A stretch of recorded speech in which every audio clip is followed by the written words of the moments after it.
Pagsambit ng apong yon, ay biglang lumapit ang Haring Engkanto kay Lolo Ruben. Ben, kailangan na nating tulungan ang mga nasa unang hanay ng digmaan. Wika ng Haring Engkanto habang nakaturo yon sa isang direksyon. Kitang-kita nilang unti-unting nabubutas ang harang na gawa ng mga antingero. Kasabay nito ang pagkasunog ng selyo ng baryong yon at ang pagbagsak ng iilan sa kanilang mga kasama. Sa bawat pagkamatay ng mga antingero na naroon sa unang hanay, ay ang paglaho ng bawat batang naglalaro sa loob ng baryo. Sisinag nakangiti lang, pero alam ni Lolo Ruben na nahihirapan na ito.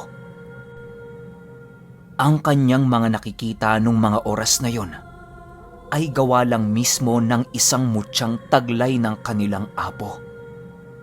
Dahil ang totoong sinag at ang totoong apo ay kasalukuyang nakikipaglaban sa mga itim na engkanto. Wala nang sinayang na oras ang mga yon at dali-daling nagsipagtakbuhan papalapit sa lugar ng digmaan. Kinuha na ng berdugo ang kanyang palakol at naglaho yun. Yung Haring Engkanto at ang kawal nito ay nakalitaw sa hangin at nasa likuran ni Lolo Ruben. Mananatili kaming magpoprotekta sa iyo, Ben, hanggang kamatayan. Wika ng Hari ng Engkanto. Huwag mo kong alalahanin, mahal na hari. Kayang-kaya ko ang sarili ko. Sagot naman ni Lolo Ruben. Habang tumatakbo si Lolo Ruben, hila-hila niya ang kanyang latigo dahil sa hindi niya na ito kayang ipulupot pa sa kanyang tadyang. Tila ba, tumigas na ang mga yon nang nilagyan ng mga buhay na salita ng apo. Matapos yan ay nakalapit na nga si Lolo Ruben sa isang manggagamot na malubha na ang mga sugat sa katawan. Sa bawat paghampas ng tabak na nagbabaga sa antingero, ay nagpupumilit pa rin yon na pagalingin ang kanyang sarili gamit-gamit ang mutya ng diwata. Gulat na gulat si Lolo Ruben nung mga oras na yon at habang papalapit siya sa digmaan, ay kasabay nito ang pag-atras ng kanyang mga paa. Tila ba sumasagi sa isip niya na hindi siya kabilang sa antas ng kapangyarihan ng mga ito. Yung mga engkanto doon, animoy mga buto ng isang nilalang na nababalot ng kadiliman tapos nagbabaga. Kahit ang mga mata ng mga demonyong yon ay nag-aapoy. Nawala lang ang pag-aalinlangan ni Lolo Ruben nang makita niyang lumabas sa harang ang tikbalang na kanyang kaibigan. Walang pag-aalinlangan ang nilalang na yon na nakipaglaban sa mga engkantong itim. Nang makita ito ni Lolo Ruben, sumugod na rin siya papalapit sa isang nilalang. Yung nilalang na kanyang nakaharap ay napapalibutan ng malaipo-ipong usok. Meron yung daladalang lubid na may batong nagbabaga sa dulo.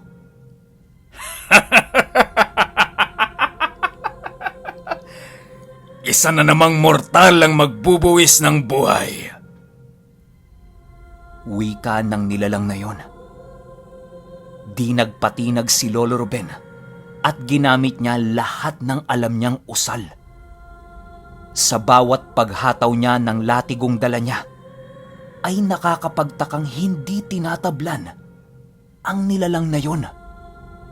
Unang beses nangyari ito sa kanya na meron siyang nakaharap na isang nilalang na ubod ng lakas. Gumanti naman kaagad ang nilalang na yon kay Lolo Ruben. Sa bawat paghampas ng batong bumabaga, ay ramdam na ramdam ni Lolo Ruben na nalulusaw ang kanyang baluting espiritual. Napakadelikado para sa kanya na malusaw yon. dahil tiyak ang kamatayan niya kapag siya ay nawalan ng baluti na nanggagalit na apoy. Paghampas ng nilalang na yon, ay biglang lumitaw ang apo sa harap niya. Sinangga nito ang bato at halos mapaluhod na ito sa lakas ng pagkakahampas ng engkanto. Usalin mo ulit ang baluti mo! Habang iniisip mo si Inko! Wika ng apo. Hinatak muna si Lolo Ruben ng kawal ng hari upang maging ligtas yun. Patuloy ang pagsugod ng ibang engkantong kasing lakas ng nakaharap ni Lolo Ruben. Halos mawala na siya ng pag-asa dahil sa takot at sindak na kanyang nadarama. Biglang napuluputan ang kawal ng hari na siya namang naging sanhi upang mahatak ito papuntang karimlan ng mga engkanto. Agara naman ang paglusob ng tikbalang nakasangga ni Lolo Ruben upang makuha ang kanilang kasama. Marami nang napatay ang tikbalang nakasama ni Lolo Ruben. Halos mas malakas ng dihamak ang tikbalang na kaibigan niya. Sa bawat pagbitaw nito ng atake sa mga engkantong itim, animoy napupunit ang mismong kaluluwa ng mga yon. Umuusok lang yon at hinihigop pailalim sa lupa. Awa naman ng Diyos. Nakabalik ang tikbalang na dala-dala ang kawal ng hari. Agara naman ang paghawak ng hari ng engkanto upang malipatan ito ng kanyang mismong buhay. Ayaw na nitong malagasan pa ng kawal sapagkat yun na ang kanyang panghuling maharlikang alagad. Matapos yan ay paulit-ulit ang usal ni Lolo Ruben upang maitaas ang kanyang baluti. Iniisip niya si Lolo Inko na gabayan siya sa kanyang kinakaharap. Biglang tumayo si Lolo Ruben at sumugod yon ng walang pag-aalinlangan at ang kasabay niyan, sumugod naman ang berdugo ng mga engkanto. Sa bawat paghataw ni Lolo Ruben ng kanyang latigo, ay ang paghataw din ng palakol nitong murong na berdugo. Tumingin ang karamihan ng itim na engkanto kay Lolo Ruben. Susugurin nila ito ng sabay-sabay upang madali nilang mapatay. Malamang ay nalaman na ng mga engkantong yon na siya ang kinuhang antingero sa mortal na mundo upang tulungan itong mga taong nasa dimensyon ng engkanto. Pagsugod na pagsugod ng mga yon ay biglang lumiwanag. Lumitaw si Sinag sa harap niya at hinawakan siya nito. Matapos yan ay nakabalik silang dalawa sa sentro ng baryo. Ben, muntik na. Nakita ka nila. Ikaw na ang unang papatayin ng mga yon. Wika ni Sinag. Palakasin mo yang baluti mo, Ben. Kakailanganin mo yan sa pagbabalik natin sa digmaan. Heto. Basahin mo. Alam kong basang-basa mo yan dahil sa malakas na ang ikatlong mata mo. Dagdag pa nito habang inaabot ang isang libretang napakaliit kay Lolo Ruben. Paano yung mga kasama ko, Sinag? Tanong ni Lolo Ruben. Huwag kang mag-alala, Ben. Babalik na ang mga yon. Sagot naman ni Sinag. Ilang oras lang ang lumipas. Nakabalik na nga ang lahat ng kaibigan ni Lolo Ruben. Yung berdugo, halos matanggal na ang lahat ng kasuotan nito dahil sa natamo niya sa digmaang yon. Yung tikbalang ay hawak-hawak ang kanyang buhok na ginto dahil merong nagtangkang kalaban na kunin ang pinanggagalingan ng kanyang kapangyarihan. Meron ding mga tikbalang nakalaban nila na sinasakyan ng ibang nilalang. Halos ang paligid ng baryong yon ay niyakap na ng karimlan. Doon din mismo unang nasilayan ni Lolo Ruben ang pag-iba ng anyo ng tikbalang na kanyang kaibigan. Naging isang makisig na lalaki ito, pero kabayo ang ulo. Pagpalit ng anyo ng tikbalang na yon ay ang pag-apoy ng mga paa nito. Muntik na! Wika ng tikbalang. Nagulat si Lolo Ruben dahil kauna-unahang pagkakataon yun na nagsalita ang tikbalang na yun. Kadalasan kasing gamit nito upang makapag-usap sila ay sa pamamagitan lang ng isipan. Kumalkal yon sa lupa at animoy. Meron itong kinuhang baluti sa ilalim.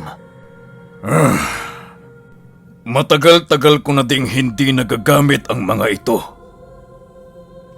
Dagdag pa ng tikbalang. Kaibigan, di mo sinabi sa aking nakakapagsalita ka pala. Wika ni Lolo Ruben. Tumingin lang sa kanya ang tikbalang at nagwika ito ng, Magpalakas ka pa, Ben, sapagkat kakailanganin kita sa digmaang ito. Pagkabanggit na pagkabanggit ng tikbalang ng mga katagang yan, ay doon niya mismo naalala ang gabay ng krus ng batis ng kanyang maestro. Maaaring matutulungan sila nito kung matatawag niya ang kanyang maestro. Pagbuklat na pagbuklat niya ng kanyang libretang ibinigay ni Sinag, ay doon niya napagtantong gamit-gamit din ang mga usal na nakasulat doon ng kanyang maestro. Isa yon sa pinamana sa kanyang libreta na nakatuon ang lahat ng usal sa pananalig at pagpapalayas ng mga demonyo. Habang nag-iisip itong si Lolo Ruben, ay biglang nawala si Sinag. Hinanap niya yon pero hindi niya talaga ito makita. Hanggang sa biglang lumitaw si Sinag sa harapan niya. Napaupo si Lolo Ruben nung mga oras na yon. Binigyan siya ni Sinag ng isang gamit na kung tawagin ay kaliskis ng bala. Di mawari ni Lolo Ruben kung anong klasing hayop ang nagtataglay ng kaliskis na yon. Ilalagay mo yan sa gilid ng iyong bewang para dumagdag ang baluti mong taglay. Napapansin kong napakadali pang malusaw ng iyong baluti. Wika ni Sinag.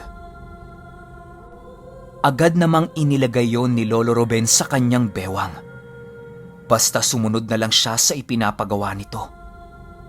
Hinawakan niya uli ang sableng dala niya at ang latigo. Unti-unting tumayo si Lolo Ruben upang tahakin ang daan pabalik sa digmaan. Tumatakbo na naman ito kasama ang kanyang mga kaibigan. Sa pagkakataong ito, hindi na sila pwedeng maghiwa-hiwalay pang muli. Mas malakas kung magtutulungan silang lahat. Hinampas niya ang isang nilalang na kinakalaban ng kanyang apo at tinamaan ito.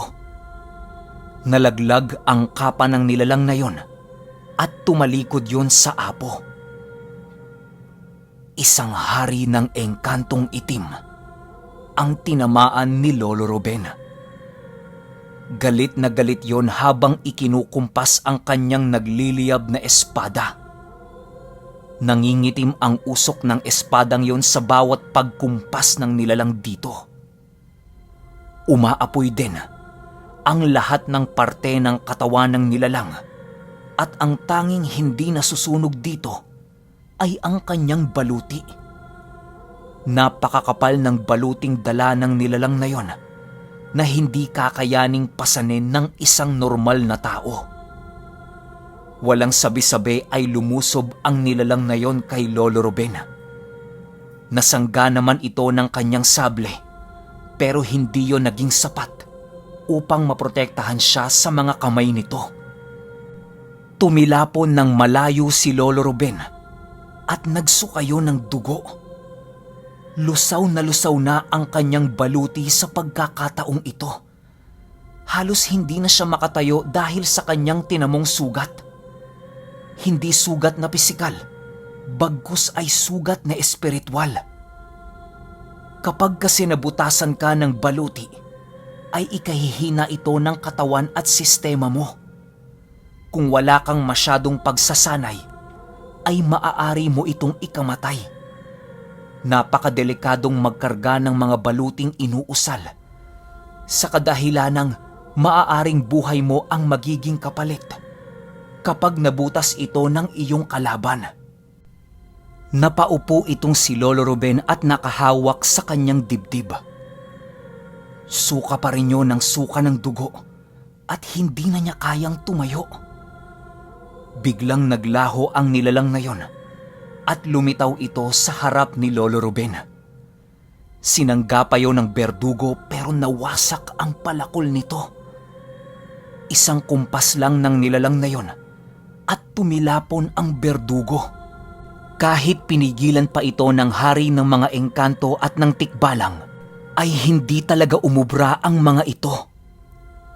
Malamang sa malamang, nagamit na nila ang kanilang pinakamalakas na kapangyarihan noong una nilang paglusob sa digmaan. Sa pagkakataong ito, ay wala nang tutulong kay Lolo Ruben kung hindi ang kanyang sariling kakayahan na lamang. Hindi na siya matutulungan pa ng apo dahil napakarami na nitong mga kalaban na nakapaligid sa kanya. Ang berdugo ay nahihirapan na at ang tikbalang naman ay pinagpepiestahan sa labas ng harang na ginawa ng mga manggagamot. Doon kasi tumilapon ang tikbalang sa labas ng harang na ginawa ng mga antingerong yun upang hindi makapasok ang mga kampo ng demonyo na kanilang kinakalaban. Yung hari ng mga engkanto ay nasusukol na dahil sa napakaraming pangyayaring nagaganap. Halos naubos na ang lakas ng kanyang kaibigan upang mabigyan pa siya ng karagdagang kapangyarihan. Hindi na din siya matutulungan ni Sinag dahil sa napakarami na ring kinakaharap nito. Kahit 10 engkantong malalakas ang kinakaharap ni Sinag, ay talaga namang nauubos niya ang mga ito. Yung apo nila ay pinagkakaisahan na ng lahat ng mga nilalang na naroon. Kailangan ding magtabi ng lakas ng apong yun upang maprotektahan ang krus na ipapamana niya sa susunod na henerasyon. Wala nang mas hihigit pa sa krus na yon. Napataas na lang ang isang kamay ni Lolo Ruben dahil sa napakainit nitong nadarama. Paalam, antingero. Wika ng nilalang. Berto! Enteng! Baka nga ito na ang katapusan ko. Magpapaalam na ako sa inyong dalawa. Wika ni Lolo Ruben sa kanyang sarili. Okay, kinikilabutan ako, grabe. Naluluha ako na kinikilabutan na hindi ko maintindihan yung takbo ng kwento. Di ko alam, pero ang bigat. Ano ba, mamamatay ba si Lolo Ruben? Lalo na yung huling linya niya, yung nagpapaalam siya sa mga kaibigan niya. Grabe, ewan ko, parang nangingilid yung luha ko eh. Basta sunod kagad natin yung Lolo Ruben 15. Kita-kits tayo sa 15. Salamat.